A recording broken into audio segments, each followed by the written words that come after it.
We are going to get started. Call to order is the first item on our agenda. Oh, my name is, well, okay, right. I should have gone back and looked at minutes or something.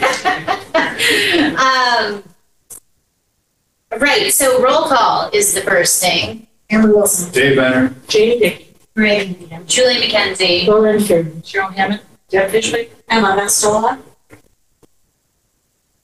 Yep. And David Martin on Zoom. That's me, David. Bruce Rosen. All right. Approval of the agenda. Does anybody have any additions or deletions? Oh, yes. I do. So we're going to take action on the tax anticipation note, hopefully. And also, we have an amendment to our fast loan statements. I'll do them both Under financial? Okay, you said tax anticipation. and the fast loan. So we'll make those A and B under financial update. Any discussion on the amendment? We approve it as amended.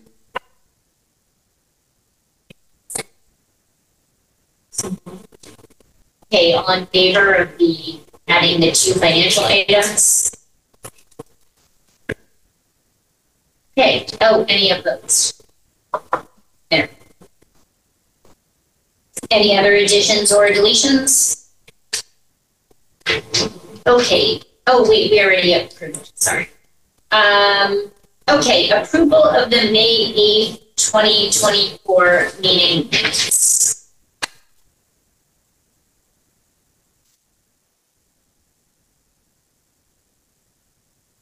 Anybody have any additions, deletions, corrections? Motion approved. Seconded. Okay, all in favor?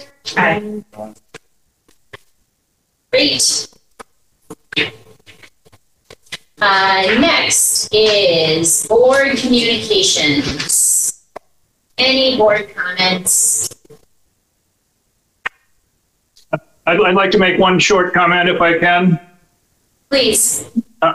That last month was one of the few times when the board made a decision that was not unanimous on the question. Right in and out.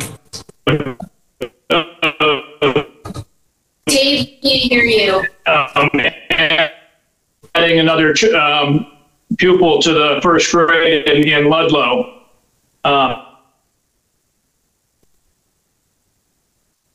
Dave, we can't hear your comment. Your connection is poor. I think it's a chemo thing. So when I was on it last month with the RSU, it's happening to me too. It's an issue for me because he's your forum. Say again? He's your forum. Oh. We can't hear you. Can you? Okay. Mostly I'm saying that I hope we can find a way to give some extra help to the classroom teacher because the class is larger than it should be. And that I hope Deb will work with our new superintendent to figure that out, a way to do something to give the help that she needs. Okay. Can you hear us, by the way? I can hear you fine. Okay. Any other board comments? Okay, public comments. Yes. Lisa Schmidt, I just wanted to acknowledge Lauren's last board meeting, yes. And thank you for your years of service. You hired me, and I never got to work with you as a board member, but as Ludlow taxpayer, appreciate your years of service. And you went through a list of challenges and everything that happened over your years as superintendent, and it was quite long, and so thank you for sticking with it. Yeah. Thank you.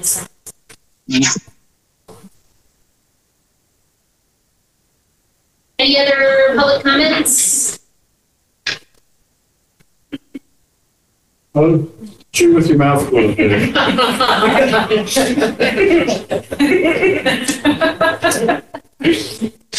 Okay, public comments are closed. Administrators report, superintendent report. Ready?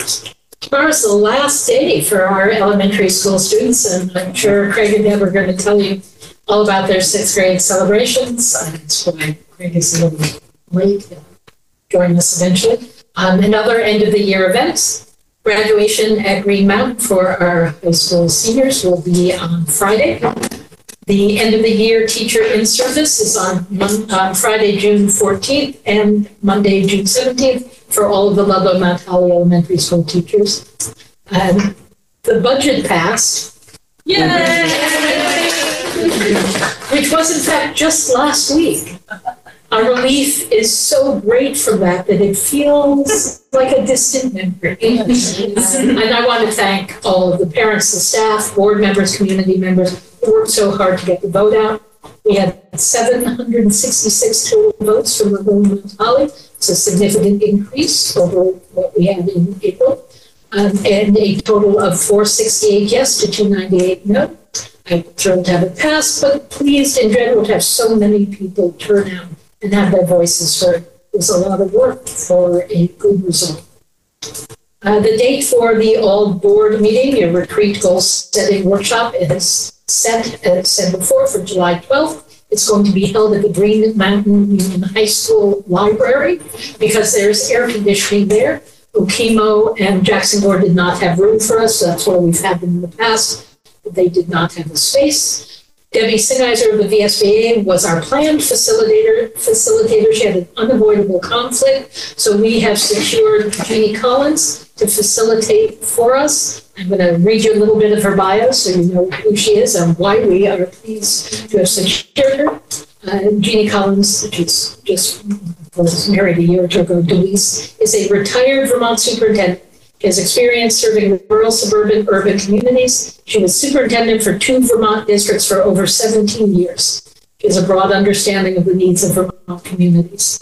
She's a former Vermont Superintendent of the Year, and those of us who have been superintendents for any length of time know her. She remains highly regarded. She served many years in a leadership role for the VSA, and as a trustee and officer. She has official roles with several national education organizations. She's the executive director of the Horace Mann League of the USA and is on the Professional Development Committee of the Vermont Principals Association. She frequently acts as a presenter for VSA and VSBA and focuses on education leadership issues and board governance issues. My work with her, she is outstanding. I'm very happy to have her. Going to be able to be there and work with you. The board chairs from both the districts and I are meeting with her by Zoom on Friday to go over the agenda, and Leighton will be talking with her once he is back from his vacation so that his desire for the agenda is seen as well. Let's see. The climate surveys from that the schools went through and did in April are available for everybody to view up on the TRSU website. Principals have or will have shared that information and discussed it with their staff. That's part of the data review that they do.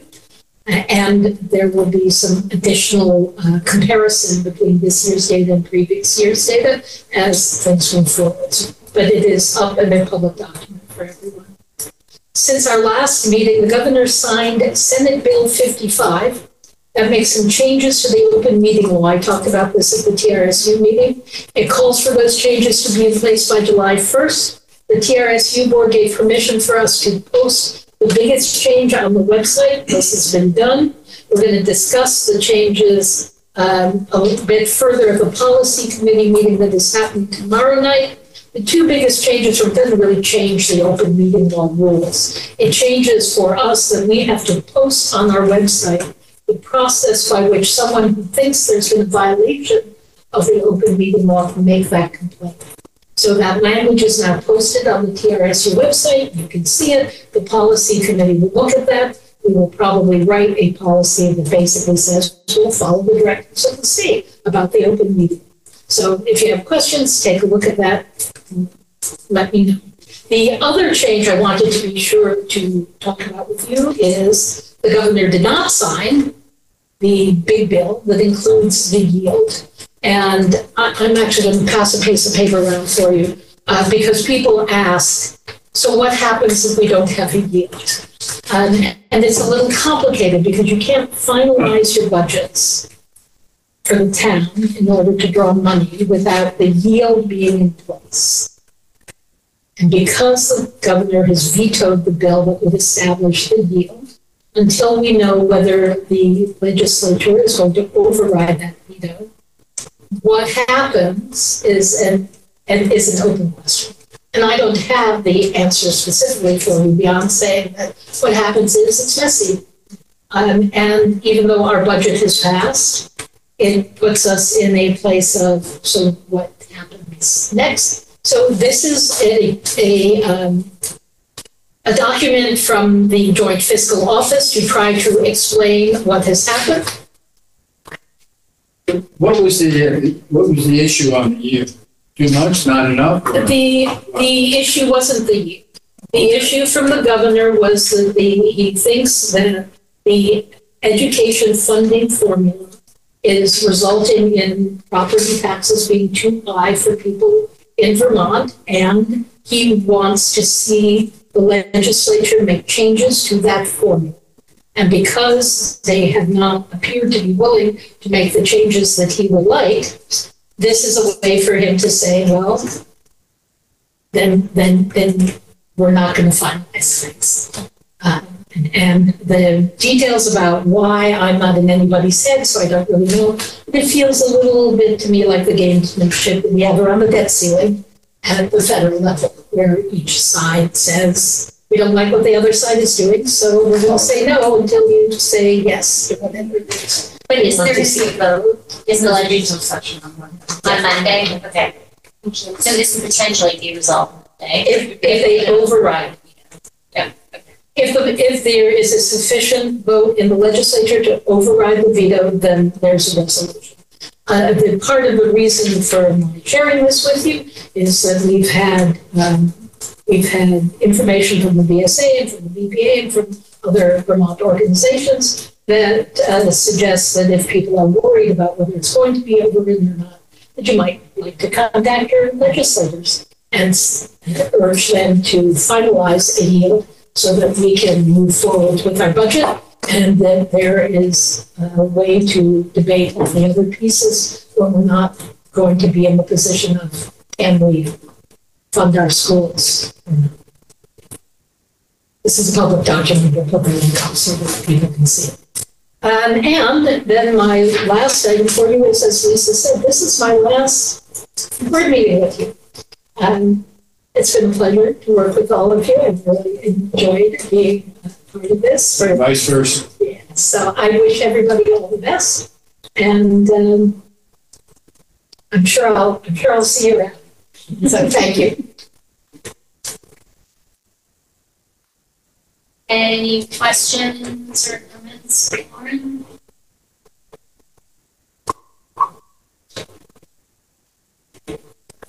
I had a question about the climate survey. Do you know what the respondent rate was?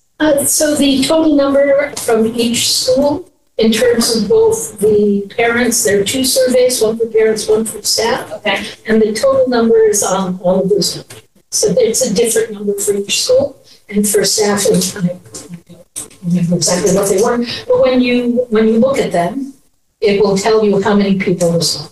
So I actually would like to have a presentation on the climate survey, particularly if you're doing like a year-over-year comparison. So I know that's not a you request, but I think I would have, follow-up questions about like what we're seeing in the findings and what the conclusions are. So I would request So shall I make that request to your successor? You can make the request in here, so that's part of the minutes here. Our curriculum director, starting on July 1st, is Emma, and I am sure she will bring that request to the new superintendent. And when you have your next official meeting, which will be in August, and you're setting, and Layton is setting the agenda with the board chair, you can decide whether that's when you want to hear about it. Okay, great. Principal reports. So echoing what Lauren said, a huge thank you to the community for getting out to vote, and special thanks to our PTG who made signs, stood out front, handed out flyers, held bake sale at the polls. We certainly appreciate having a budget as we move forward. We are closing out our school year. Tomorrow is the last day for students. It's a half day for students. We'll be dismissing at noon. We had a phenomenal 6th grade trip. We were supposed to go to the Great Escape, but they were closed for technical reasons and never let us know. But we wound up going to the Fun Spot and to Martha's, and it was a great afternoon for our students. They really came together and they had an amazing time. And it was almost like a silver lining because we were able to stay together and be a unit rather than going in 27 different directions and some wanting to ride roller coasters and some not. We held our 6th grade promotion ceremony this past Friday afternoon. We had a red carpet theme, and our 6th graders entered down the red carpet, came across the velvet rope line, and were introduced to their families and our community, and had nominations for different awards. And that was followed by a ride on the fire truck through town. There was not enough room for me to get on top of the fire truck, so I had to ride inside the fire truck. So it was a great afternoon, and it's fun to see the 6th graders back in building after that ceremony, and they continue to be amazing leaders, and they will truly be missed next year as they head off to a variety of different middle schools. I haven't told them once they get taller than I am that it's time for them to move on, and most of them are there. Some not so much, but they're getting close. So, they outgrow an elementary school and they're ready for middle school. And we're excited that we were able to foster their growth and development this year, and they're always welcome back. Today was our field day. Ted Massey did an amazing job putting together a variety of stations. We had Kona ice here, and it was an Italian or frozen ice snow cone type thing, and they were showing me what flavors they were mixing, and we had multiple colored tums. As kids were playing this afternoon, we had a slip and slide with soap bubbles. We just had an amazing time. We couldn't have done it without Mr. Massey's organization and all the parent volunteers that showed out to be part of the afternoon. It wasn't too hot. We didn't have too much sun, so it was a perfect day for our field day. Monday is our last day for our staff. It is a building-based day. We're going to open the day with a potluck breakfast, just as a closing celebration for us as a staff. And we'll celebrate our accomplishments, and that will be followed by a time to review our data, including Maths data and our Excel data and Lexia data, as well as our climate survey data. We'll do some comparison from beginning year to end of year to see where we are. Part of the day will be my time to meet with teachers on some of their evaluation for the year. And then at the end of the day, we'll do a closing circle before we head out for the summer. And on the 24th, summer programming begins here and runs through August. So very little downtime.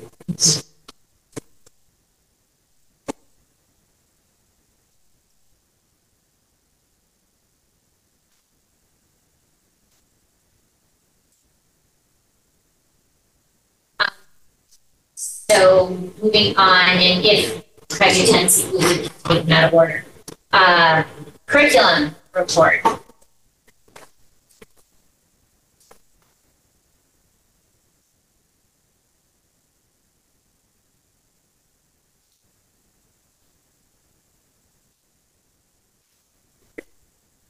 There you go. Okay. So in the folder linked to the agenda, you'll find the TRS, the written report that we share with the TRSU every month. It's the typical, what are we learning? How are we doing? What are we doing to improve? We decided with Warren's advice to use this time to share with you where we stand with the drafting of definition of success, since that will be a topic for the board retreat. So I'm going to go through with you what the definition of success looks like at this moment for math, and then Emma will share it for you for literacy. And just to remind everybody of the context for this, last summer, which actually happened in September because of the flood, the boards all met to decide their goals for the year. And while your goals were overall involved with superintendent hiring and evaluation and calendars, we also had one goal for the administration, which was to provide you with the administration's definition of student success, primarily in literacy and in math, by the time, I think officially by June 30th, but with the intent of it being discussed at your next retreat in order to talk about whether you want to make adjustments or have other questions about it. Okay, so for math, really what this is doing is defining for us what academic excellence from our portrait of a graduate means in the sense of mathematics. So the paragraph that you see there is calling out what the math ed research says about the major conceptual understanding areas that students will develop as they go through K to 12. Base 10 number sense, additive, multiplicative, fractional, proportional, and algebraic reasoning. In all of those areas, we want our students to develop procedural fluency so that they can be critical thinkers and apply those skills to solve problems in a flexible and adaptable way. So we're tying this to the portrait of a graduate. At a system level, success is when our universal instruction is meeting the needs of 80% of our students, and the students who have additional unique needs are being met. Those needs are being met through their supports in our system. So that's the system level, and you'll see that again come up in literacy. That's not unique to math. So now we're going to walk you through benchmarks at different grade levels.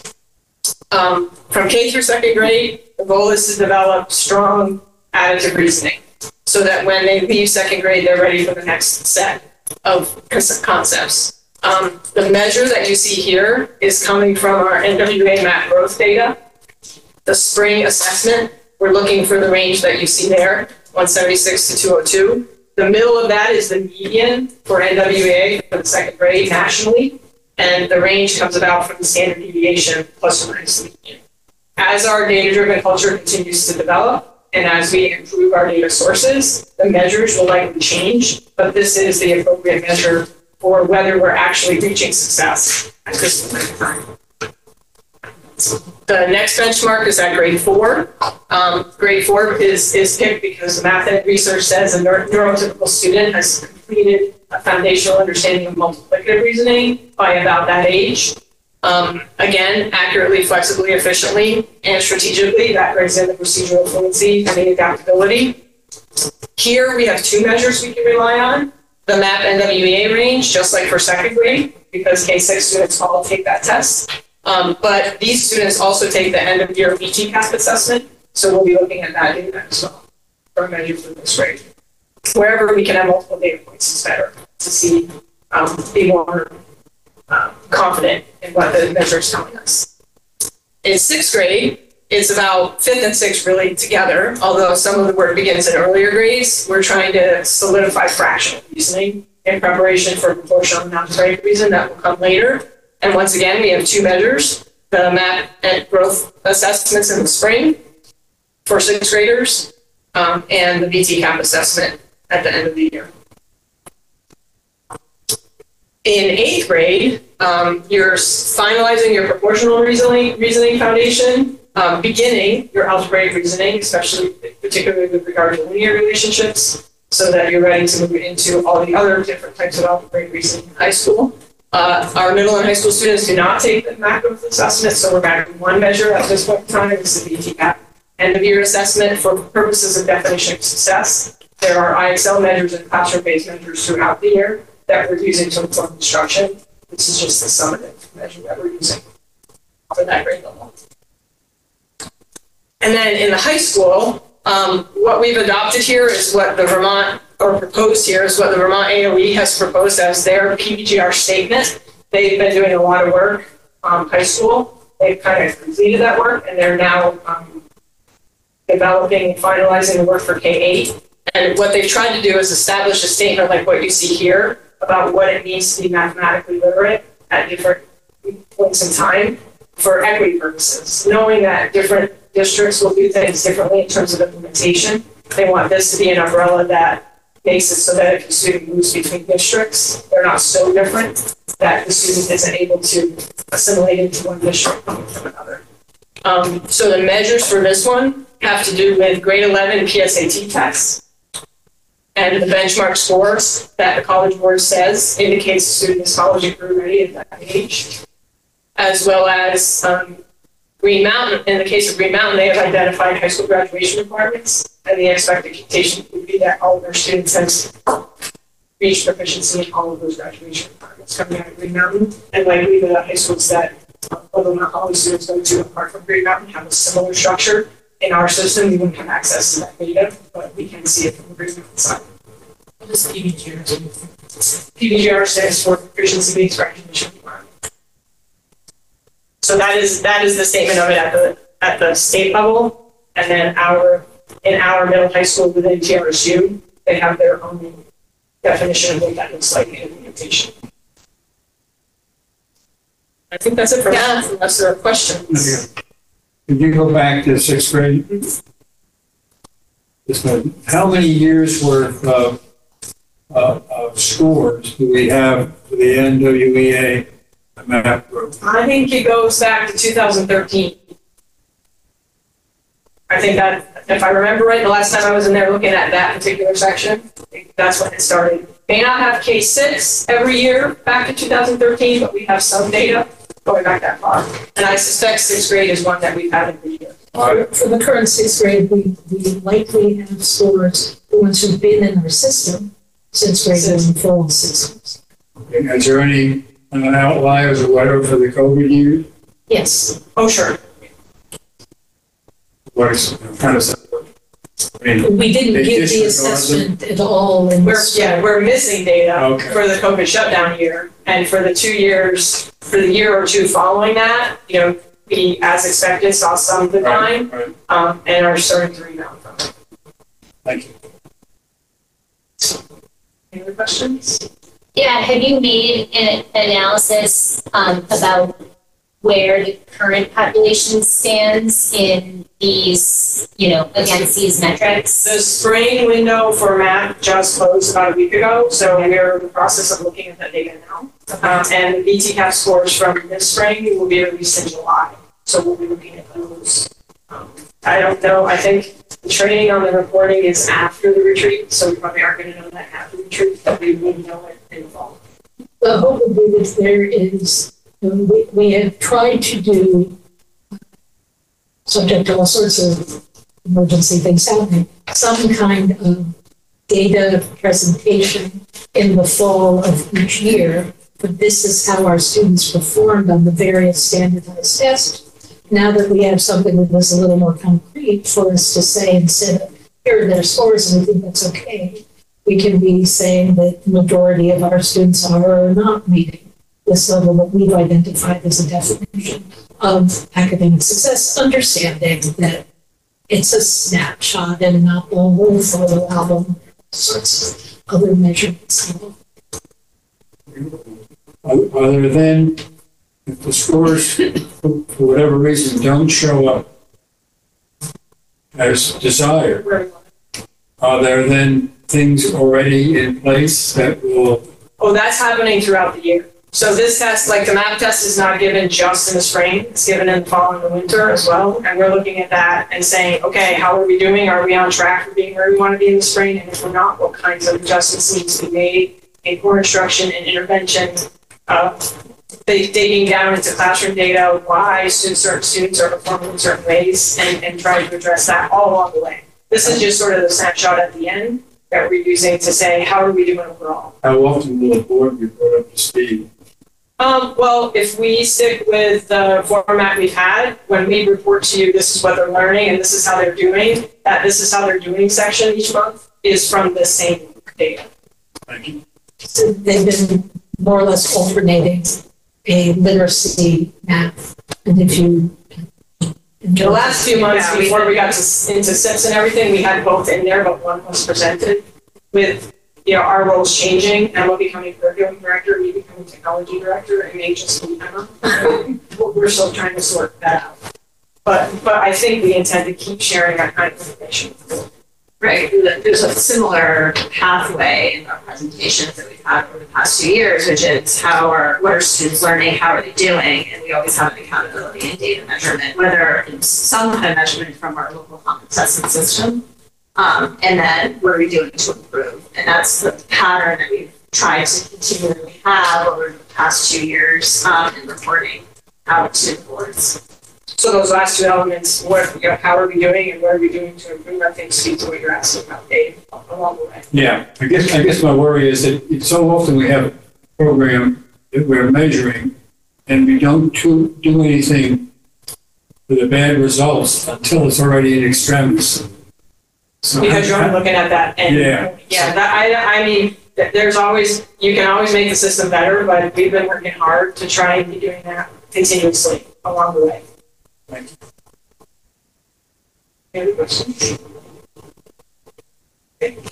Might be more. So here are literacy pieces, which are similar in terms of the structure and formatting of our presentation. So to be successful in literacy, we look at how the skills and knowledge are being developed to be proficient speakers, listeners, readers, writers, and critical thinkers. So it's not just in reading, it's in all of these different components as well. So we have defined and measured the overall definition by those 4 or 5 domains. And the following criteria are looked at in terms of grade bands with priority standards that we look at and measure. And again, similar to what Julie was saying around math, it's all tied to our portrait of graduate and how we're really defining academic excellence at each of these grade bands. So in grade 3, in kindergarten and in first grade, they're really focusing on learning new language skills, especially in reading. So exploring alphabetic principle, practicing listening to the sounds and words, matching sounds and letters, analyzing word parts, lots of practice in order to become readers, getting those identification of letters, engaging in discussing stories. Content knowledge plays a really critical role in the understanding of comprehending a language and reading. And so that's a critical part of all of the grade levels, and certainly here, they're using a combination of drawing and dictating.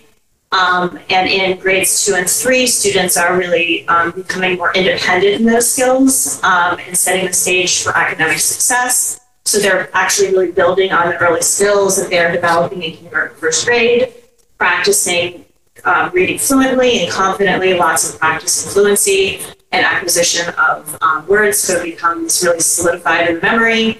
They're starting to learn certain rules for sounds and discovering new word meanings, thinking about figurative language, texts, reading a variety of books, and writing about different subjects, both in informative and in literary text.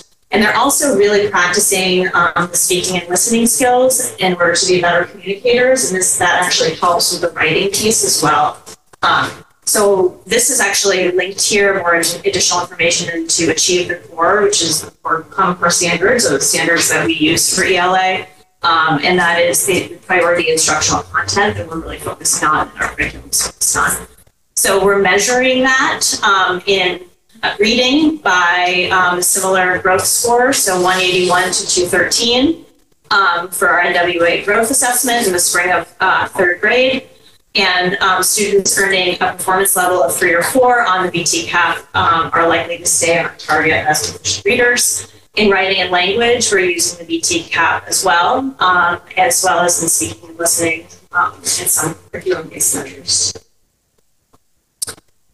So by the end of grade 5, it's important for students to read a wide range of challenging fiction, nonfiction, and other materials. So they're engaging in research projects where they're really applying those skills. They're listening and speaking, paying attention to argument and annotation and tone, and students are learning different word meanings, writing different types of different compositions that helps them express their ideas and share their ideas, and also finding hidden meanings in texts. So this is a similar where we're looking at reading, writing, language, speaking, and listening. Again, the reading measure is the NWA MAPS growth reading assessment in the spring of grade 5, 195 to 227, as well as the VT-CAP performance level of 3 or 4 to be target and stay proficient readers. So the end, next one is the end of middle school, so grade 8. So in middle school, students really improve their ability to understand and discuss ideas. Again, practicing the skills that they've developed as they've come up through the previous grades. The tasks becoming more difficult books, the lexile, the measure of the text complexity is higher.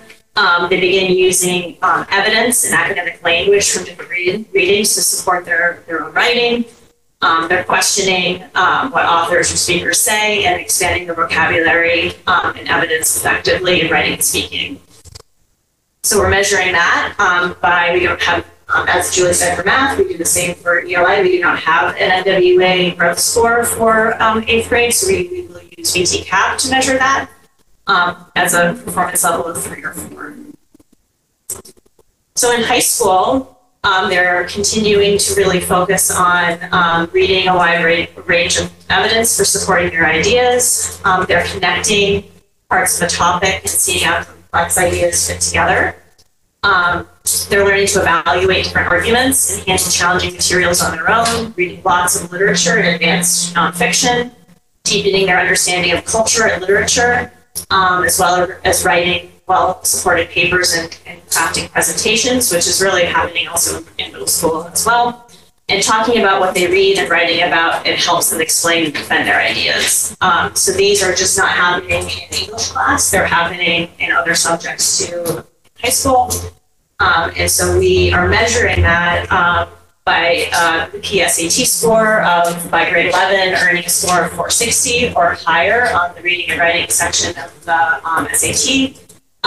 And then also the graduates, upon graduation at Green Mountain, students have demonstrated proficiency in all English language enduring performance indicators. And for some reason, I'm surprised I didn't put that on there, that we also have the literate, similar to the mathematics.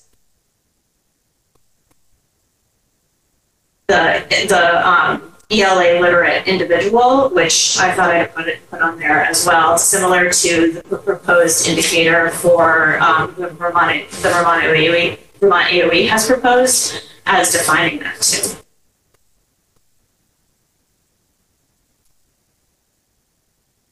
Questions? Yes. Yes.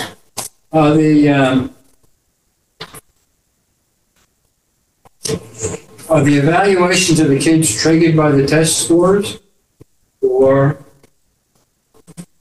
is it done? What I'm looking at is how big does on-the-job training count as opposed to just taking a test? Well, we have a local common assessment system, and so within that system, there are formative assessments happening all the time for teachers that are basically gauging whether or not the instruction that they're doing is working and adjusting accordingly. So it's not just these one and done kind of measures, it's really, these inform other aspects of instruction, but there are other measures, assessments occurring throughout the day, throughout the week that are supporting the instruction for the students. So, and I would add there's more to the story than just the number on one assessment, which is why we want more than one when we can get one, because sometimes they don't say the same thing. And so you have to try to understand why. Yeah.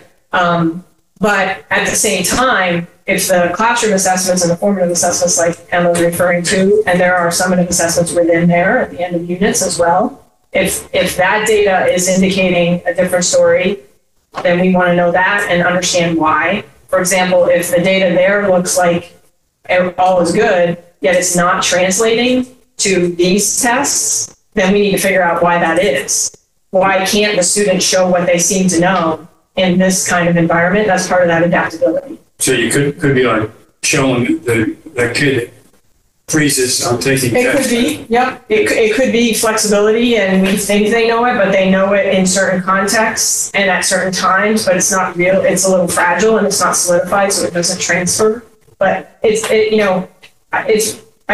I'm always worried about putting numbers like this and really define, but you have to do I it, know. right? And then tell the whole story. It's like on the job training versus having a degree or something. With our literacy committee, our P6 literacy committee, we've been talking about the definition of success for quite a while now, and and from their perspective, and I would agree with them, a lot of different measures indicate whether or not a student's successful at grade 3. So we have lots of internal measures that we're looking at in terms of fluency and accuracy and rate, and looking at blending and segmenting sounds and things like that are all really critical elements of becoming a skilled reader. And so whether or not that was intention of if we're defining the system of success definition of success from systems level, whether or not that's adequate and adding that in here or not, it becomes like who are we serving and what's the story we're telling to say, whether or not the system itself is healthy. Do you think I'll speak for my own kid who is like, I don't care about these tests. And I think his test scores show that because they are like this. Like it depends on his day, on how he wants, if he's into taking it or whatever that may be. Like, how do you get the student buy-in? Like, this is an important test. Like, we really want, like, I don't know how proficient this works very well, and we're not going to get into it, but I mean, I would strive for like an A, right? You know, something.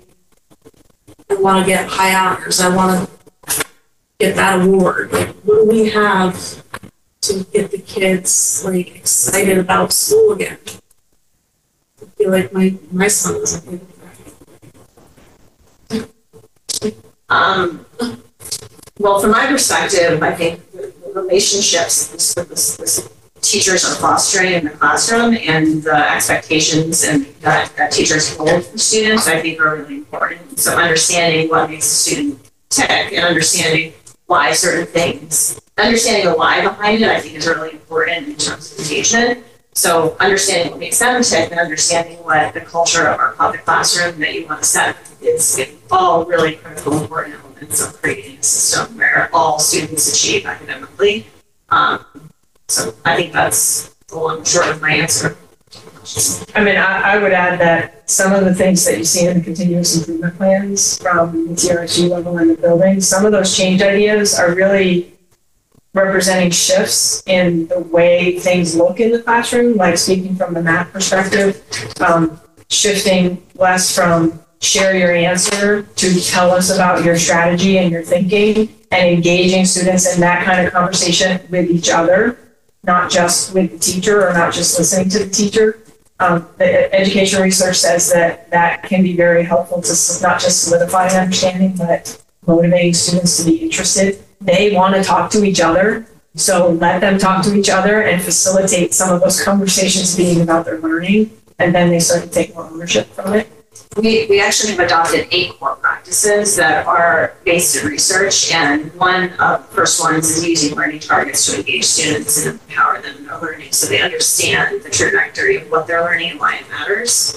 That's one. Deepening student discourse, which is Julie was mentioning around mathematics, is really the art of the teacher utilizing questioning techniques to get at deepening student discourse, to get at, so they are developing those skills themselves as less of a teacher-directed kind of way.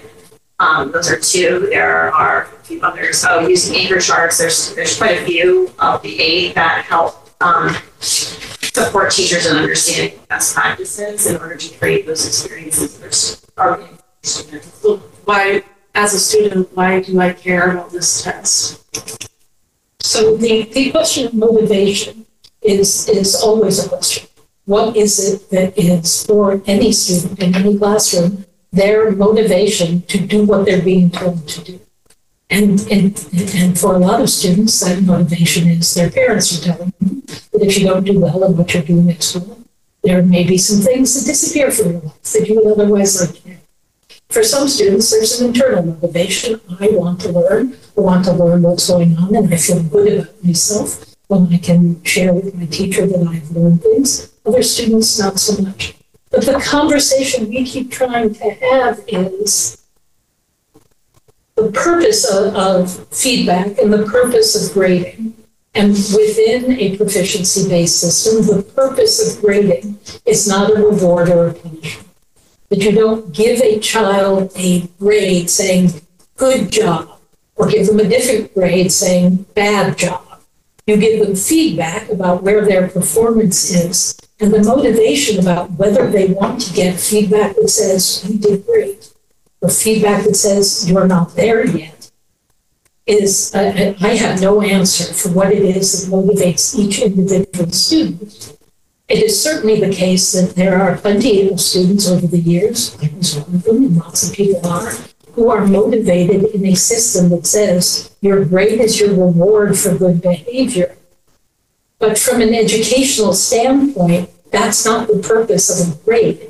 The purpose of a grade is to tell you parents and to tell a child what you know and are able to do. It's not a you are good, you are bad. It's not a reward. It's not a punishment. It's just feedback. And that raises the question then of what are we doing that motivates students to perform? And that is, there is many answers as there are to the question.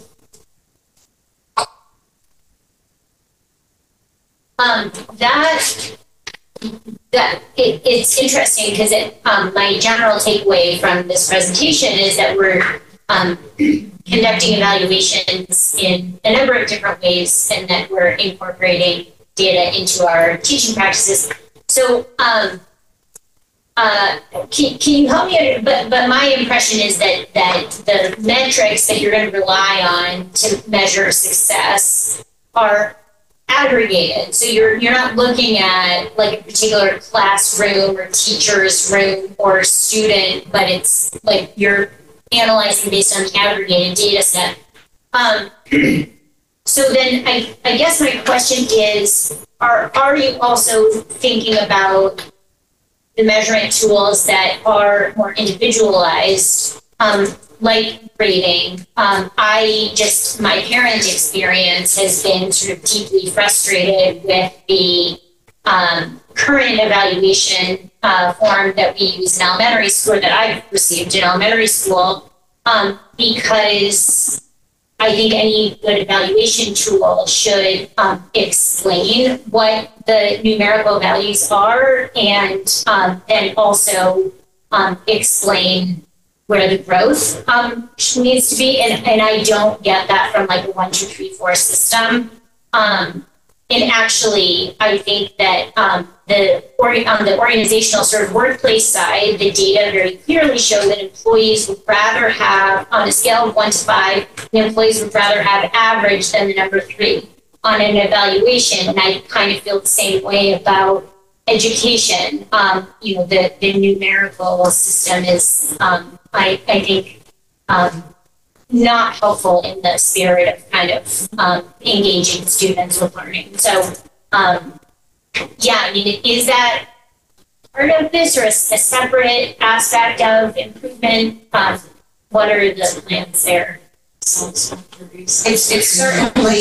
certainly related, and one of the discussions that Julie and I have been having in this practice of looking at definition of success is how it spirals through and impacts other pieces of the system in terms of reporting to families, what are we reporting, what are teachers, what are we holding our system accountable to in terms of priority standards and and what is the story that, what is the story that's shared as it relates to learning the students is happening as it relates to the standards. So it's certainly something that is on our radar that we hope to work further with. And I would add it. I'm encouraged to hear you take that perspective, Julie. However, I will share that from the middle and high school experience where I came from, the classroom. The shift we made away from the numerical system to a proficiency-based system that doesn't talk about 1, 2, 3s, and 4s. It talks about emerging, approaching, proficient, and exceeding proficient. Some families have the exact opposite perspective that you have. I don't know how to make sense of this. It's too qualitative. So it's a shift, and we have to balance to get to what's going to be most useful for the students' learning. But I happen to aspire to the perspective that you're giving. The more qualitative information, if well presented, is more meaningful to everyone. I'm just pointing out that that's not true of everyone. Do we have a letter grade system in the high school, or? We do not have an ABCD, but Okay. it's a grade system. And part of the discussion about grading is about how are we giving useful feedback. Students can learn and learn well, as all of us can, without somebody giving us a number or a letter grade. People do not learn well without getting actionable, appropriate feedback about what you are doing well and what you are not doing well. And a system that will give you that information is one that we can, in a way that everyone will understand and not come away with wait a minute, I think I know what 83 means. I think I know what B+ means. So I'm going to assume that when I see that, I got what my kid is doing. And really, you don't have any idea what they're doing. So what is the system that we use for reporting at elementary school and at high school so that parents and students get the actionable, appropriate feedback about what they're doing and what they need to do? And we should look simple. As Julie said, so many different people bring so many different assumptions to the table that every time we make adjustments, it's a whole new world. We have had work done on our elementary school report cards that started just before COVID, trying to solidify that, and then stopped. And then we started again and have agreement to a certain extent about what the form looks like, but it does not do all of the things that everybody wants to do. So we will, I believe, get there. In order to do that, you have to have agreement that our goal is not to just put a symbol on it that everybody thinks they understand, but instead to give feedback about your student has learned this concept, still needs to learn this.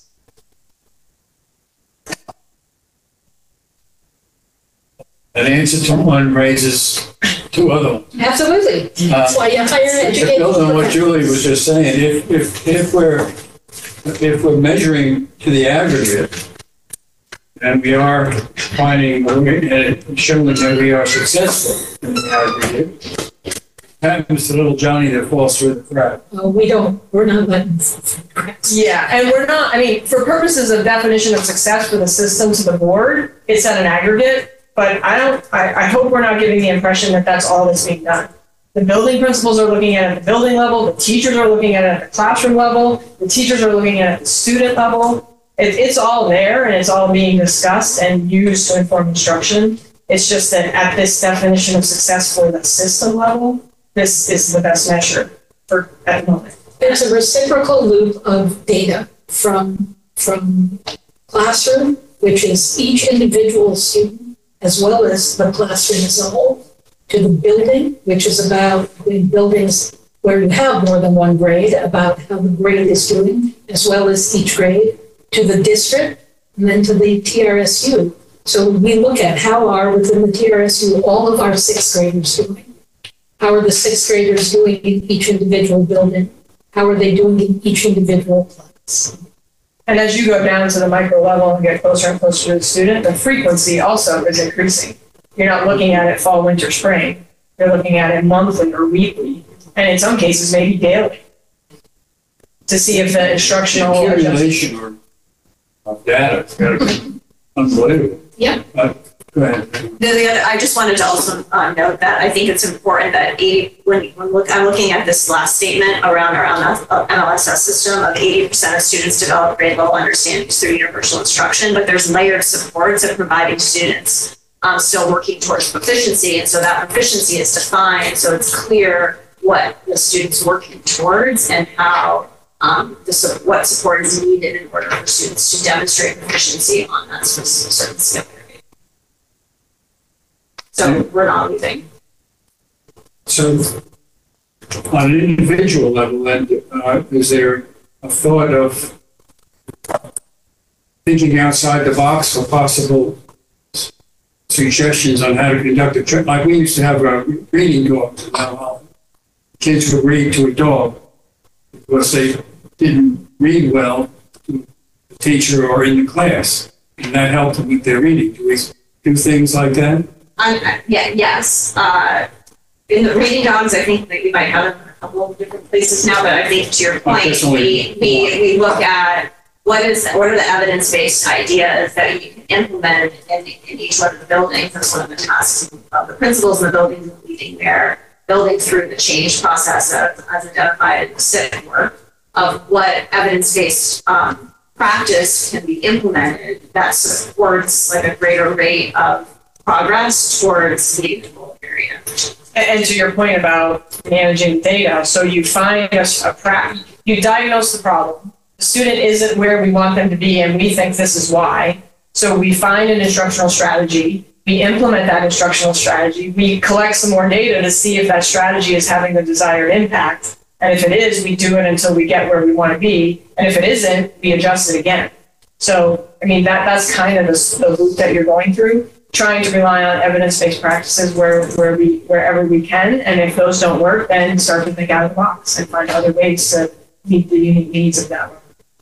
And we're monitoring the progress of that intervention, intervening, whether or not that's actually, providing the result that we are to get to.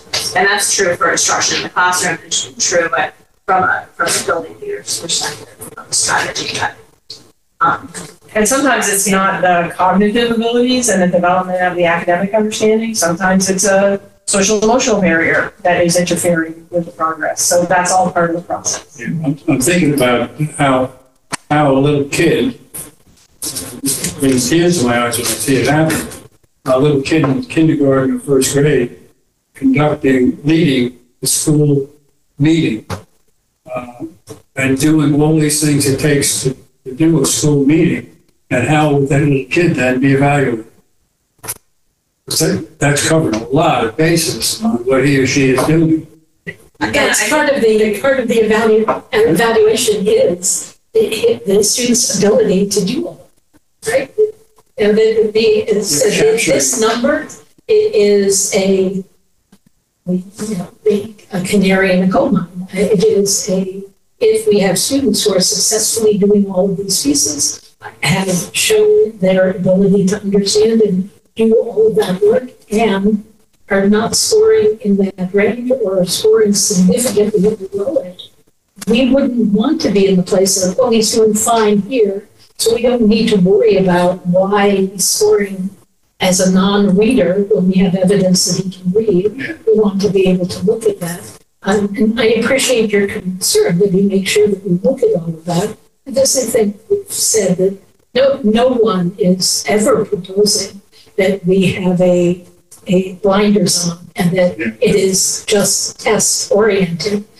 At the same time, the tests that we give students and the VT-CAP and other tests are not evil assessments that are designed to trap students. They are, in fact, reasonably good assessments of students' ability to do the things that we say they ought to be able to do.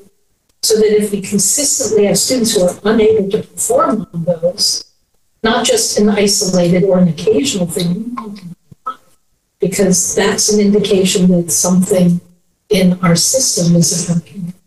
And it's less, I think, it's more of the system level of health of the system. What do we need to do and change the system? And the student piece of it, when it gets down to one specific student, is a different story. So we're really looking here at the definition of successful systems level standard. Thank you. Else? Okay, great. Facilities. Okay, good evening, everybody.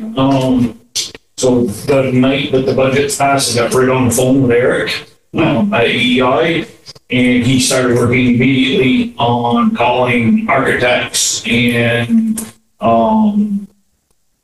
getting drawings and things in place for the boiler at Mount Holly. He is still very confident that that project can be done before the start of school year. But I may be asking Wayne, fortunately, good for us, we have somebody coming in that we're all confident in, but it won't be Lauren, to call an emergency meeting where I may ask you for approval to take money out of capital improvement in order to move this project forward. Because this may happen before our next regular meeting. So whether it's on Zoom or whatever, we'll have to set up, but it may come to that. Talking with Eric and listening to the board, Eric's gonna, and I made it very clear with him that we want to try to enlist as many local contractors as we can to bid on the project. Doesn't mean that just because they bid that they will get it, right? We'll be looking for an oil tank removal, electricians, and installers. Install the boiler. And when we talk about that, it's not going to be able to be Tom's boiler service from, Clarendon, because this is a, close to 1 million BTU boiler going into an almost new mechanical room, to be some electronics. So it's going to be, we're talking to ARC, combustion services, and some different people, just to make sure everybody knows that. Electricians, I'm not sure, there's a little bit of online pay grade about what the electrical part of that's going to be. I'll be talking with Deb and Mike about, we talked about the roof here, and there's some window issues. I'm speaking with Cheryl, thinking where Eric's going to come in with the price of the boiler, that we may be able to incorporate one of those two projects at Ludlow. Not sure if that can happen this summer because of the availability of windows. Talking with a contractor for a project at high school, a couple windows, they're looking at a 6 to 8 week leeway. So I'm not even sure if we decided right now that the board wanted to go in that direction, that could happen before the start of the school year. So that may be something that we look forward to, in the future, that we just say, okay, this is definitely on our radar and we'll work towards that. The PFAS, I'm not even going to talk about PFAS because Cheryl's going to talk about it in financials. That's the financial update. That's all I have right now because of the budgets just passing. We kind of put everything on hold. Nobody really did anything until the budget's passed, and that's the big thing. So, any questions for me? Yeah, are you still going to do wood pellet? No. No. Okay. No, we're going to propane. Okay. Yep. The condensing boiler, very efficient. The only thing we haven't decided, right now we're leaning towards not a DDC control, which is direct digital control, where somebody can be remotely and look at it. It's a fair amount of money. If we're doing a complete HVAC upgrade, I would say that's just a no-brainer. We do that all at once. But with this project, I think we just be manually right there. It's one boiler. Really, we're going to have some problems like a brand new car, right? And they're going to install it. We're going to have some growing pain problems for the first couple times it fires up until we get used to it and things will roll along. But. And will the system be only sized for the existing square footage? So we're going to increase the BTU size because of trying to think outside the box, and there's not that much more money in case 5 years, 10 years down the road, maybe we're all gone. Nobody hears on the board and somebody says, hey, we're going to put an addition on Mount Holly. I wish they'd have thought of it back in 2024 or a little bit bigger boiler to, compensate for that. So yes, we're going to be a little bit bigger. Yeah, and this one will be a lot more efficient than the oil that's there now, obviously.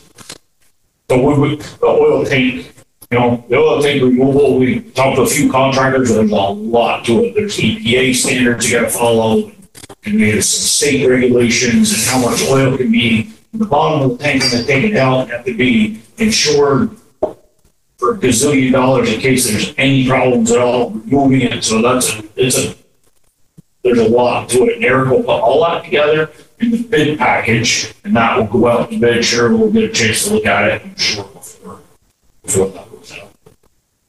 And where's the tank buried? In front of the school. In front of the school, like in the drive, the turnaround? If you go up into the door, it's right there to the right. Right there to the right. So all that would have to be, is gonna It's not a very big tank. Okay. It's gonna make a mess, but it's Okay. not a very big tank. Is there any thinking on with the kind of oil projects or whatever that might be coming down the pike? Is this new law that the state has penalizing the putting a tax, whatever it's called, For fossil fuels. different fuels? Yeah. Yeah, I know Eric has been working with the AOD and the state on a lot of different projects, and they're still staying very, very close to the vest with propane. I think the fossil fuels is fuel oil. They're going to tax pellets and wood too. They are, because although they consider pellets and wood green, they're not clean. Any other questions? Thank you, Tom. Okay, I have one other thing. So, like you said, Lauren, this is your last LMH meeting. Although everybody recognizes it, I feel like I have to say this. I've been with Lauren since she was the principal at Green-Mountain. We've been through a bomb threat together, COVID, which nobody had experienced. Then Lauren was our superintendent. 2 bond votes, which were, when the voters see it, they see the vote, they don't see them. With the Green Mountain side anyways, we moved fairly quickly to Ludlow-Mount, but it was years in the making. A flood that nobody had ever experienced on our times. The difficult budgets passed, I hadn't seen those in years. And the mascot discussions at the high school. That was unprecedented. And still, we had a superintendent that believed in a yes if. And it was always comforting to come to a board meeting, whether it was here at the TRSU level, or Green Mountain, where I've attended most all of them, all 3 of them. And I've always been confident that we had a superintendent that would come out with a yes if. Yes, this can be done if these things can fall into place. And I will live with that for the rest of my life. Lauren and I talk about this all the time. I strongly believe in a yes if approach, and I think if we all develop that, the world will be a better place. So thank you from the bottom of my heart.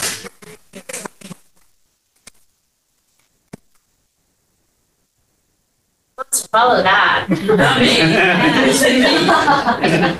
on the hands. Next time. Okay, let's start with the things that we added. So every year we get a tax anticipation note, and this year is probably more important that we get it, not really knowing what's going to happen with the ability to set up the taxes.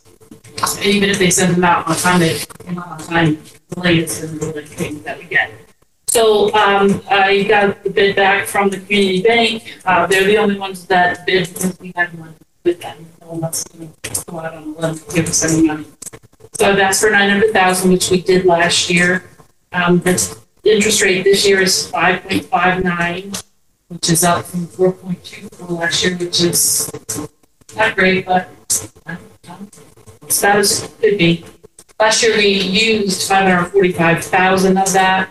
We really try not to draw the line of credit because once we draw, then we have to start paying interest. And with the tuition, the way that it comes, cash flow is an issue. Well, then Holly, our treasurers give us a payment on a monthly basis.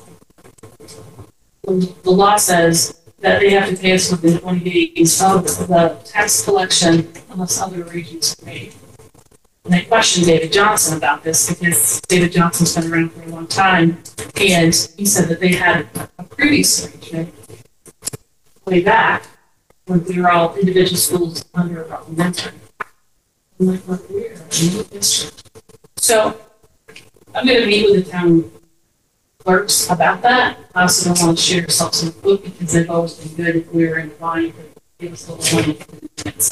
So I don't want to ruin that relationship, but I want to see if we can work on our cash flow issues.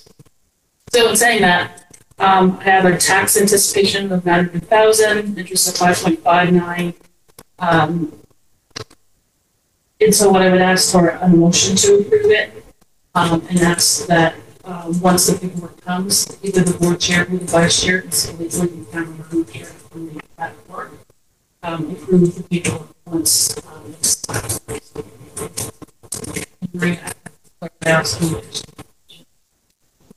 Are you in town at the end of the month? I'm just leaving on Monday, there Tuesday.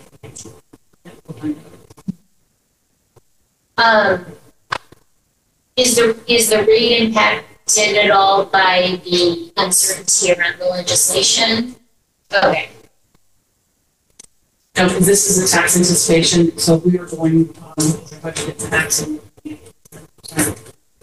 Sorry? Yeah. Community Bank has always been very fair in this. Okay. So do you need to take a vote? Okay.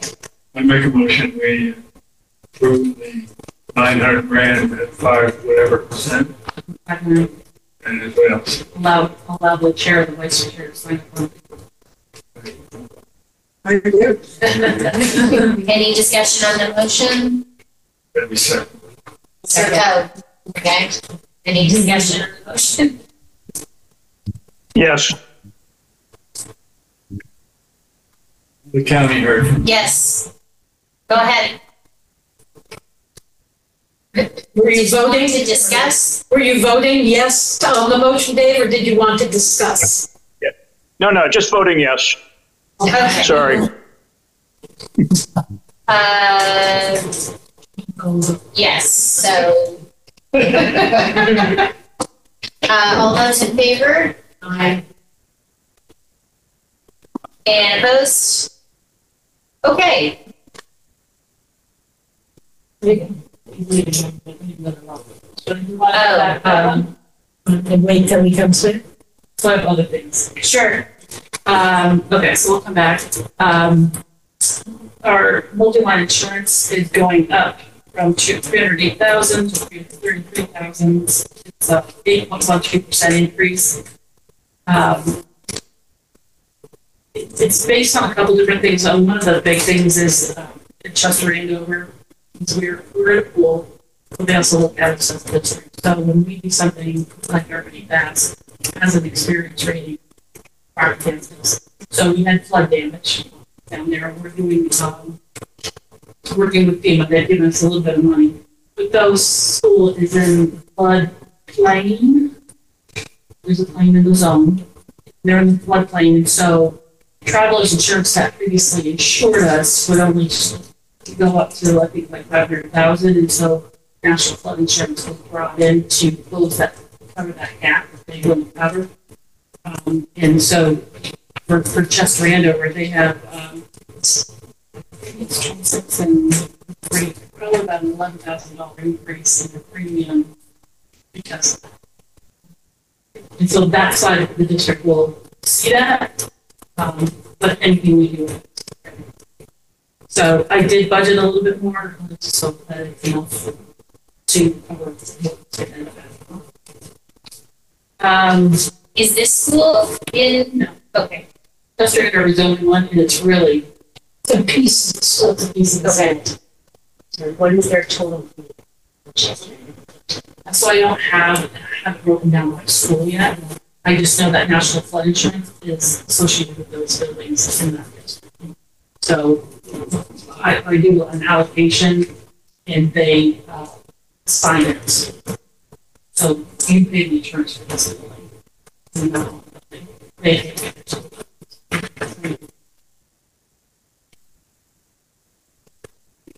It's a big increase. The businesses are, workers' comp, general liability, errors and emissions, vehicles. That's all the insurance. That was just an increase in Chester rate.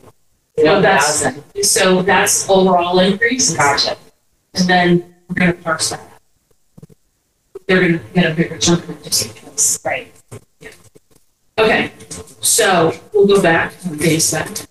So is Craig, do it on? Yeah, okay.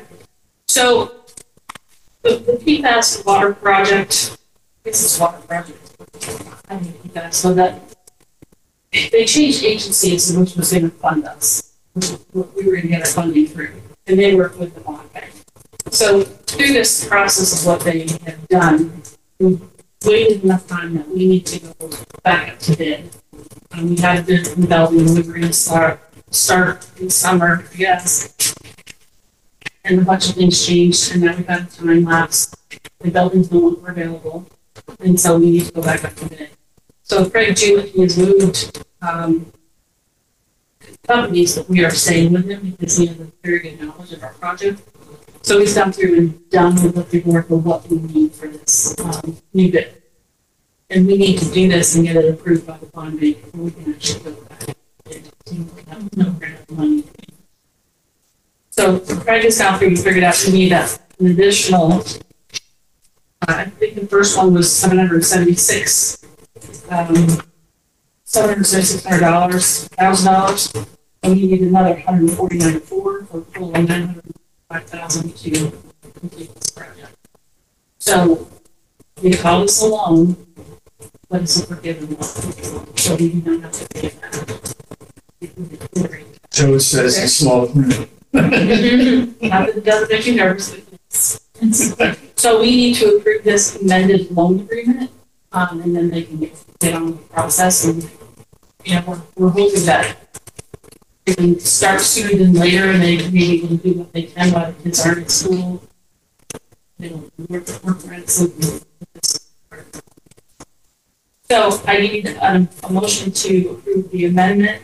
Adding $149,400 for a total of $905,000 for this loan. Okay. The amendment is for $149,400 for a total of $925,000.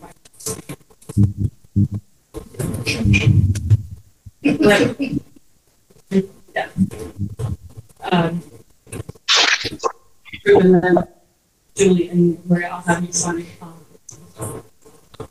Dave, did you have a comment? No. Oh, okay. So all those in favor? Aye. Aye.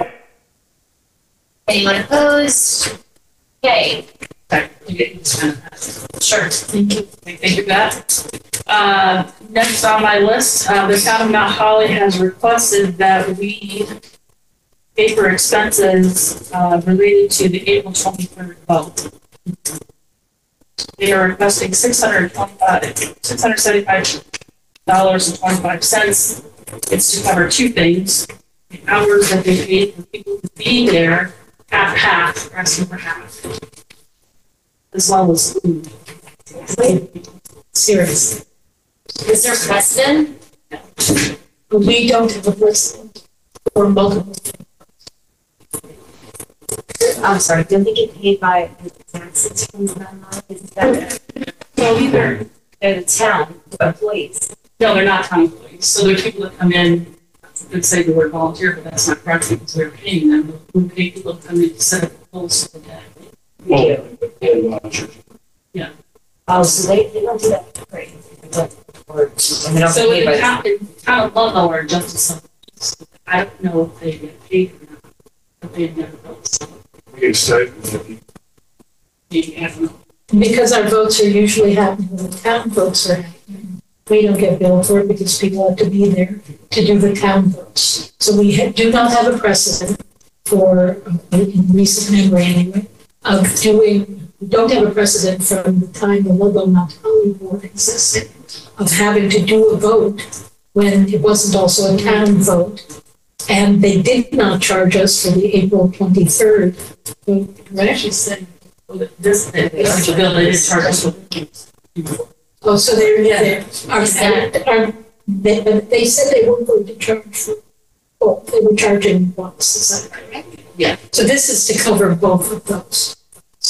I'm sorry, shouldn't they have told us that though? Did they let us know first they were charged, since we could have had it at Ludlow, right? No, you have to have it at the location that's set up. Did they let us know that they were gonna be charged?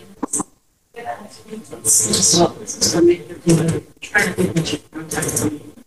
think it was after. I mean, is Or this, it was right before the vote, and I was having a meeting. do the schools have a choice though about about where? It doesn't sound like they have a choice. Like, it's not like we could have, created our own polling, like in the gym or something. So we didn't have a choice if we wanted to have a vote. Let me ask you this.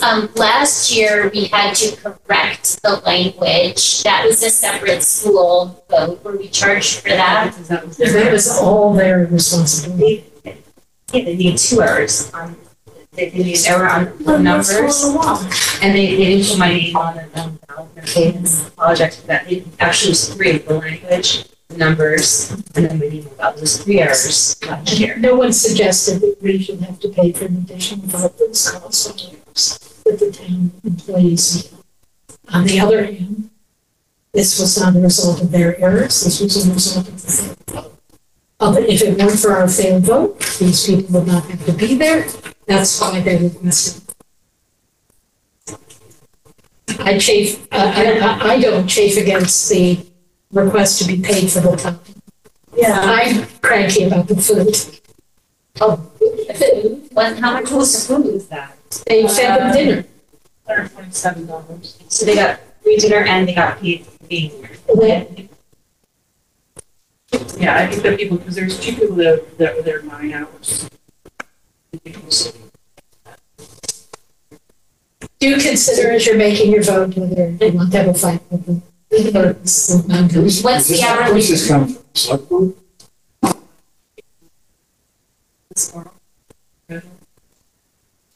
What's the rate that we pay poll workers? So, what they're, I thought she said we were gonna split it. Yeah. They're requesting 675.25. So we need to have it more, like they're still. Didn't show you. Make a motion to pay instead of talking about it. Now they're taking it back to.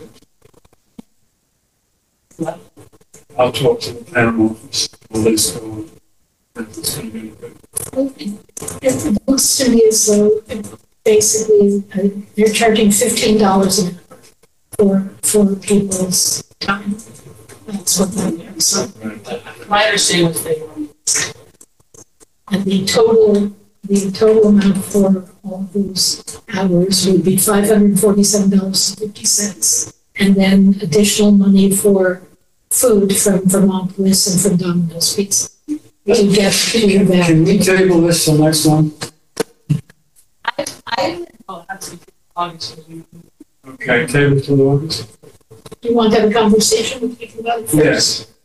I actually would find it helpful if the people who are requesting this would come to a meeting and just say a bit more about their because I'm from my perspective at least, I'm having to consider this for the reasons sort of the collegiality between the town and the school, but since it's so unusual, I guess I want to hear directly from the town before we decide Want what to go to to do. town office with me? Well, I mean, I'm just surprised nobody, if they're asking for this unprecedented thing, that nobody from the town came to the meeting just to say something about it. Or at least if you're there, negotiate and say, we're willing to pay half or The motion we is tabled. so we were gonna pay half, so I second you're that gonna pay half. So, Yeah. that's half is like. Yeah, for another. I second reason. Okay. Yeah,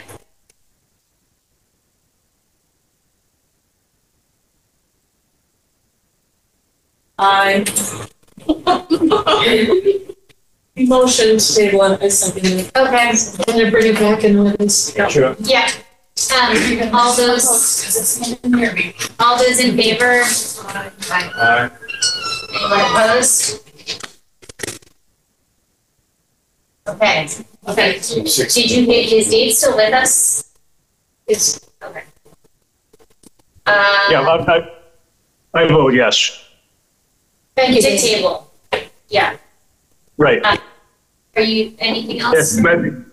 If I could maybe ask the question, if perhaps we can ask the VSBA if what the practice is in other towns around the state. Tell you that the town of Fairhaven or Slate Valley pays 10 to 15,000 per vote. The town or the district? The district has to pay it to the town. Well, they're not just in their budget. They get all. We can certainly ask for that information in an anecdotal way. What I've heard from people is that it's fine. There are places where the school boards pay for the people who are doing counting and assisting with the vote, and there are places where, like here, most of the time, they don't. And we did not receive bills from You think it would be a any of the symbiotic relationship? Yeah, it's been like some of the town. And we didn't receive a bill from, we didn't receive a bill from Kessler, Cavendish, or Baltimore.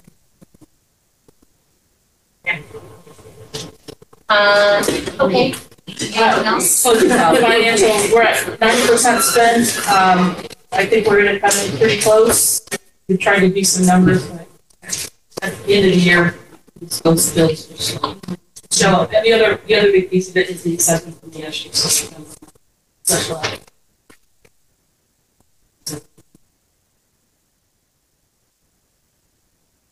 Good. Thank you, Cheryl. Old business, fiscal year 25 budget. I think you said that there's the same as something else. Limited school choice. So there was a request at the last meeting for additional information.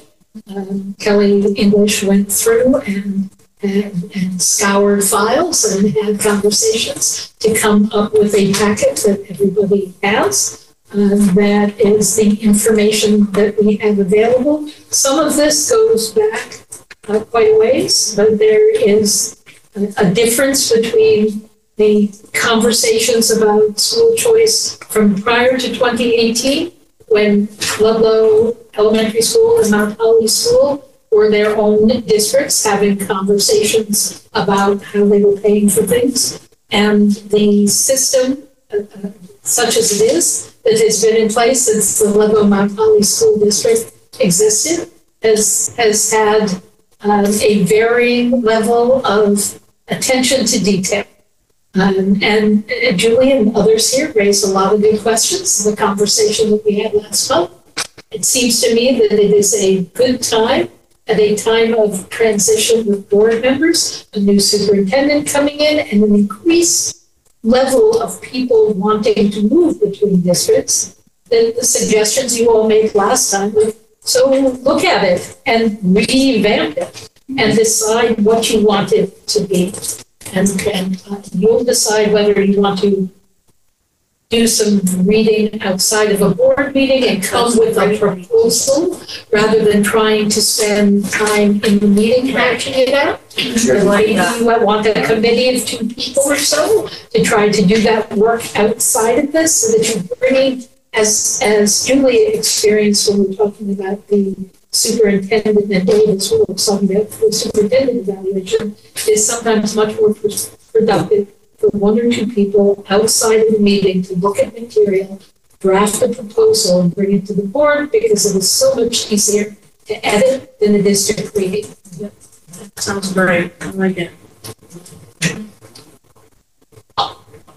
Any discussion? Yeah. Okay. Well, also, we've been joined by Eric. Do you have any report to make? I could, my apologies for being late. It was our 6th grade graduation. We went I thought it would. Mostly what I wanted to share is just really positive end of year news. It's been really wonderful. A couple weekends ago, our sixth graders did a big thing called the Scrubbing Road. It was a big food and car wash extravaganza, and they raised $3,300 for their Key trip, which is wonderful. And we have this tradition where we take the sixth grade graduates to Great Escape as a gift from me, and we had last Thursday, and that was wonderful. We had perfect weather. It seemed like it was going to rain, and it didn't. So the park was happy. So the kids were just running from ride to ride. It was a lot of fun. Graduation was this evening. Yesterday was field day.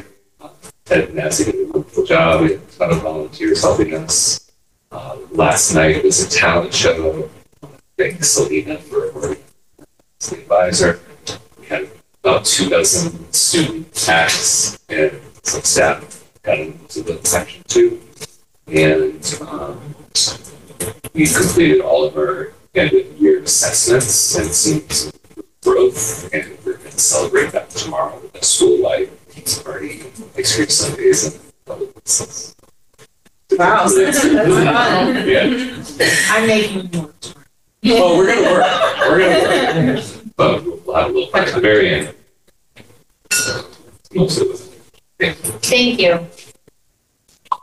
On to new business. New hire elementary teacher. Great, so you have information about Rachel Ellis, who is our proposal to teach the 5-6 position at Ludlow.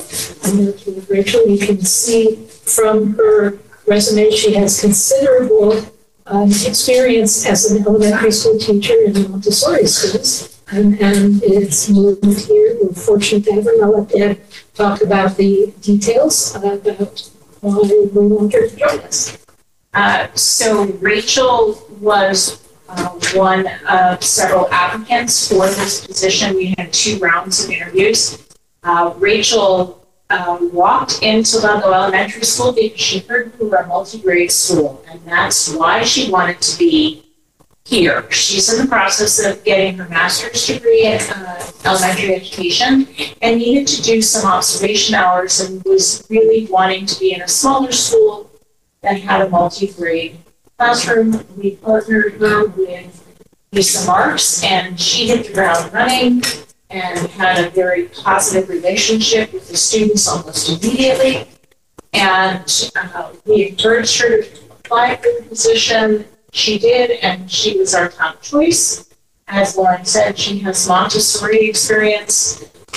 Where in Washington State, she was part of the Montessori school for about 7 or 8 years. The first part of her career was working with younger students. And then halfway through her process there, she started to build and develop an upper elementary 4, 5, 6 program for the school. And her reference, and the main references kept calling, we kept doing phone tag. And once I talked to them, like, you have a top-notch candidate, she's pretty amazing, and she's a hard worker. And I said, well, is there any place where she needs to grow? She's like, yeah, you have to tell her to go home.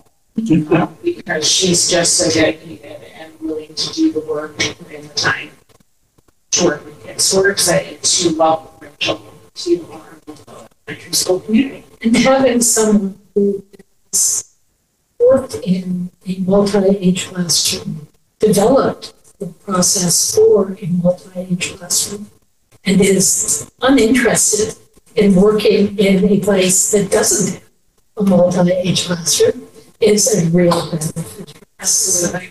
Make a motion, we hire. Just one question. Sure.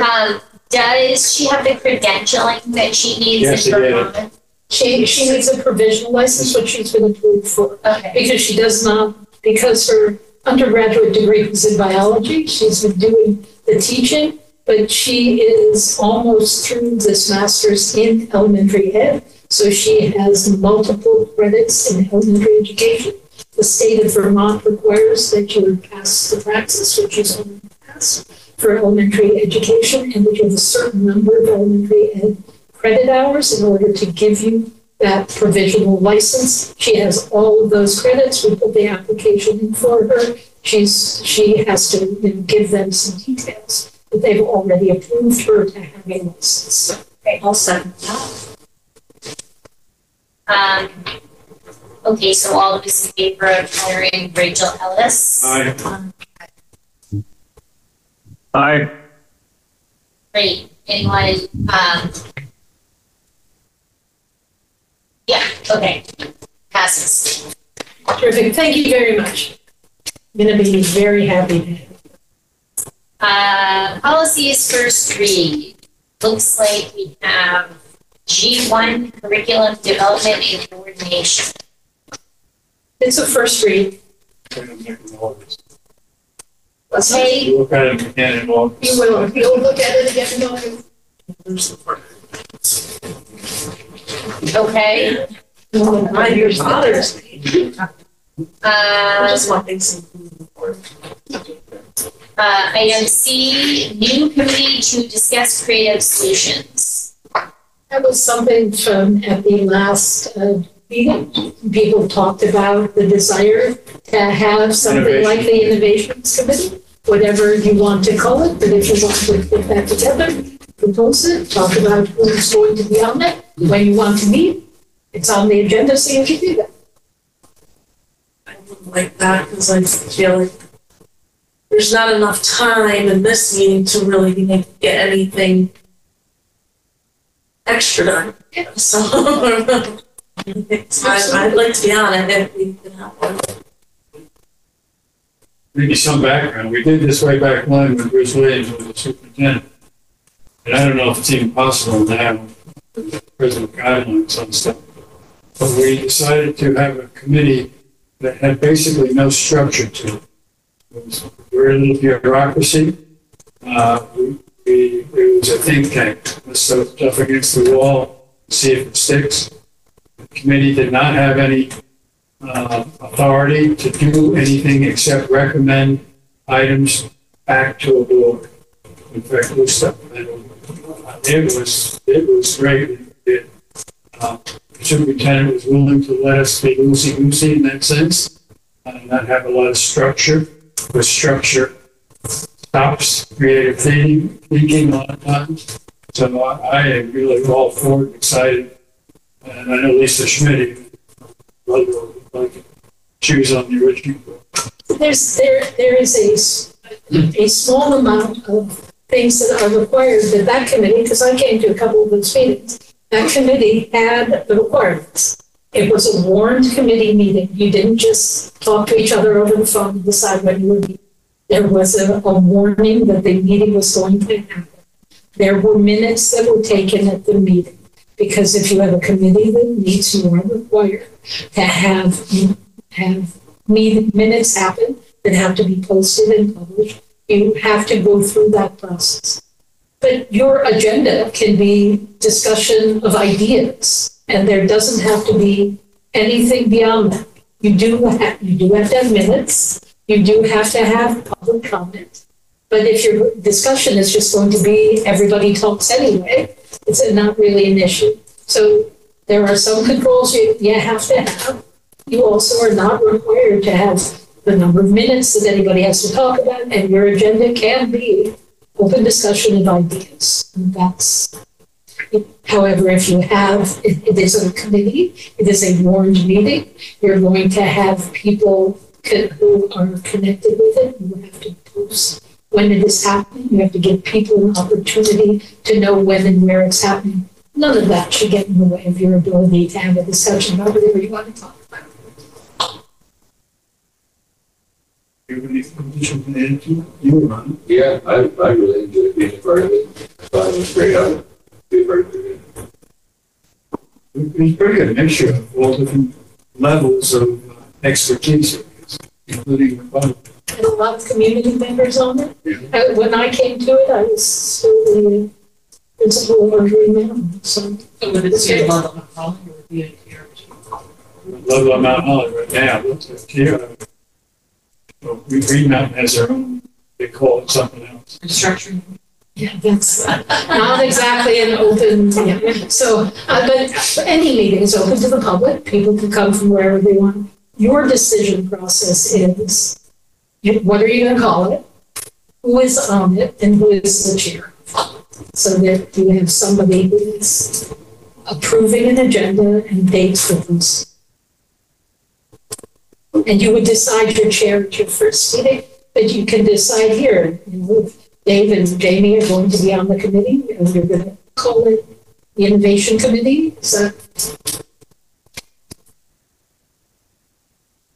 Good to know. I like that. It seems like it might be a nice courtesy to broaden it to be open to anyone in June, just to be conciliatory and collaborative to our partners. I wonder if TRS has to vote on that. you've got choices about whether you're making it a TRSU committee or not, and that doesn't sound to me like you are. There isn't any reason that it can't be the Ludlow-Mount Holly Innovations Committee. It is open to the public. You send the invitation out to everybody, and if they want to come, they come. Yeah. They don't have to be part of the organization. I'd like to keep it ourselves, see if we get it off the ground without getting Yeah. watered down by a whole lot of other people. Me, my, I just thought it'd be nice if people from we can be clearer than later. can be invited if they're interested. But It's a public meeting. We send it out to our warrant group, everybody. So do we need to take a vote to create the innovation committee? Okay. Vote to create the innovation committee. Is there a second or a motion to? I make the motion to create an innovation committee. Okay. Listen. Second. Also, All those in favor? I, Aye. And at the moment, the people on that are going to be Dave Ventnor and Jamie. Also, Okay.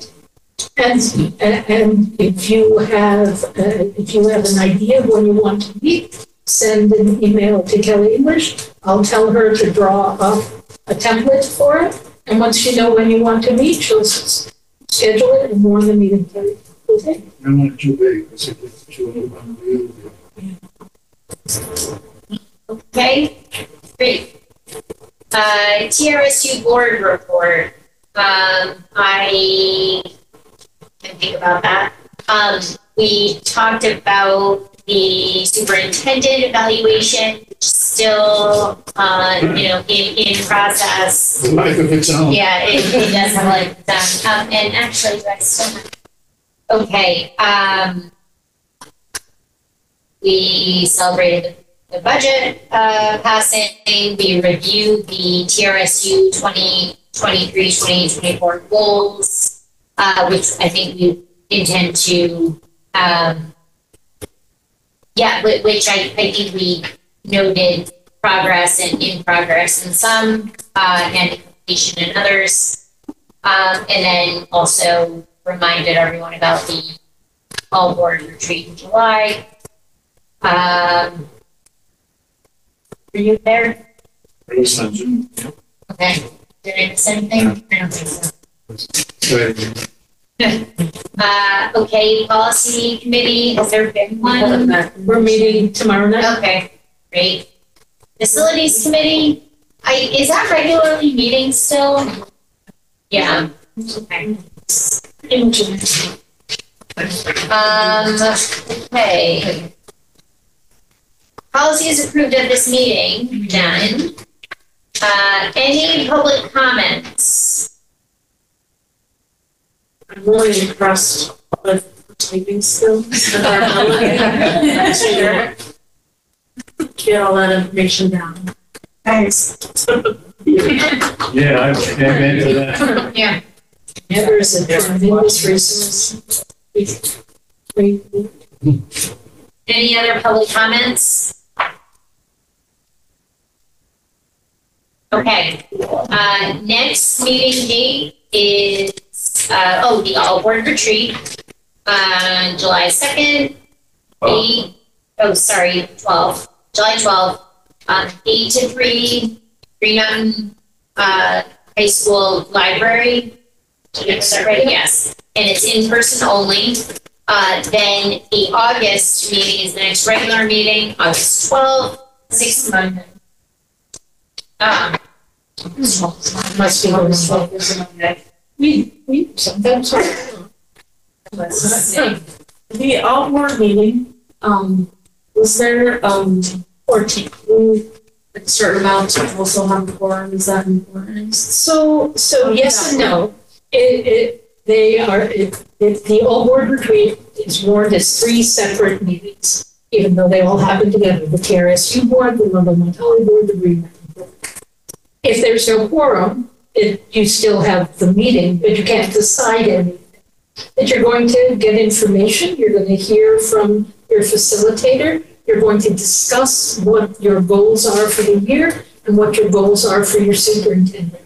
If there is not a quorum of the TRSU, they will have to meet at their August meeting to set those goals. If there's not a quorum, and really the Ludlow-Mount District and the Green Mountain District are setting their board goals. If you have a quorum present, you'll set them. If you only have 4 Ludlow-Mount members and not 5, you'll have a discussion. You'll have to wait until the August meeting to set those goals. So it's important, but it's not the end of the world. At the last one, I think we had a Green Mountain quorum and not a Ludlow quorum. The year before, I think we had the reverse. And can you explain why there isn't a virtual attendance option for that meeting? So when we do meetings that are both online and in person, and someone is presenting, it is nearly impossible to get a truly vibrant discussion happening with all board members when some of them are not in the room. They are at a distance. You do breakout groups for people to work on things. And as we witness here, you've got people whose internet is faulty, and sometimes you can hear them and sometimes you can't. So the decision was made 4 years ago, once we had Zoom in place, that those meetings were not going to have a Zoom component because it just makes it too difficult to have the kinds of conversations and discussions, which frequently are emotional, about trying to make changes to what's happening within the board's goals for the year when people are not on the same. And the board can decide that they want to change that. So it's not, my individual decision. That was a board decision to not have a Zoom component to it. If boards want to change it and put a Zoom component in, then you can change it and do that and restructure how you put your agenda in. I like the retreat last year. So it was comfortable. There's a lot of movement. It was workshop-y kind of. So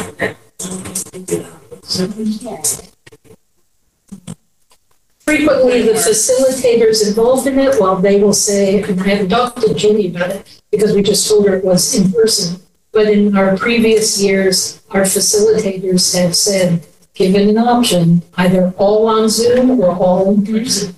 And if people don't want to do in person, then they want to say, okay, then we're doing the entire thing on Zoom, because trying to split your attention between the two pieces is a challenge.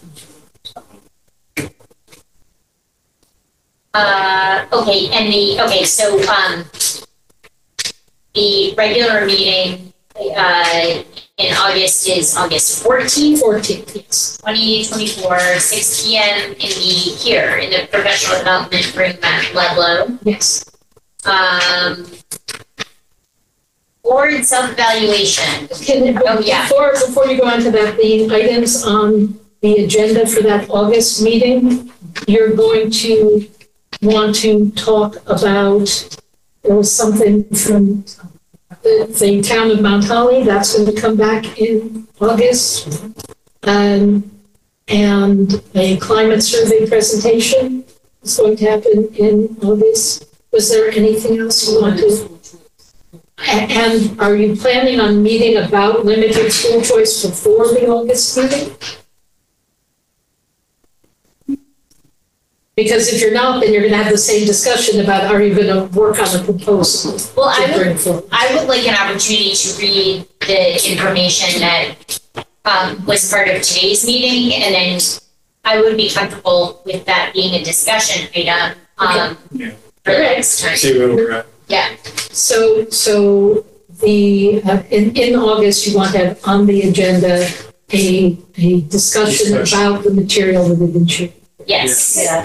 And just, since I'm not going to be around for that, Yeah. you want to have in your minutes a clear statement about what it is you want to happen. We're going to Zoom you. What's your phone number? Yes. It's been up in public, everybody should have it. So. Okay, anything else for the agenda in August? Board self-evaluation. Board members are given and have read agenda and background materials prior to the meeting. I think yes. Board members are respectful of each other, the public and the administration. Yes. Sarcasm doesn't hold around the minutes. Board members handle conflict openly and constructively. Yes. Board members focus on the role and responsibility of the board. Yes. Board members act as a team once a decision has been made and work collaboratively throughout decision making. Yes. Okay. Anyone want to make that final motion? So many. Motion to adjourn? Second that. All in favor? Aye. Great.